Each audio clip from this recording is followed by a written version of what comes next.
Retirement ആകുന്നു. അത് സുഖവും ദുഃഖവുമാണ്. ദുഃഖം എന്ന് പറയുമ്പോൾ ഇത്രയും വർഷക്കാലം ഇവിടെ ജോലി ചെയ്ത് കുട്ടികളുമൊക്കെ സഹപ്രവർത്തകരുമായി ഒന്നിച്ച് ജീവിച്ച് ഒരു സുപ്രഭാതത്തിൽ ഹൈസ്കൂളിനോട് വിട പറയുക, അതാണ് ദുഃഖം.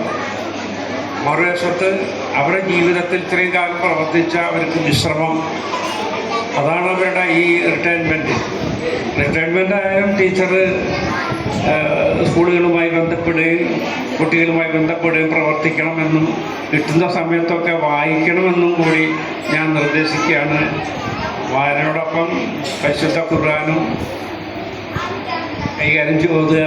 കാരണം നമ്മുടെ ജീവിതത്തിൽ നാളേക്ക് വേണ്ട കാര്യങ്ങൾ നമ്മൾ ചെയ്യണം.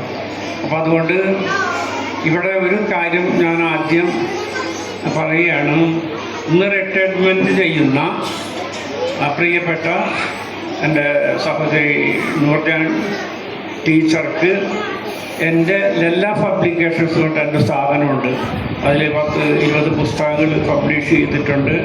ഞാൻ എഴുതിയ കഥകൾ ഞാൻ പബ്ലിഷ് ചെയ്തതാണ്.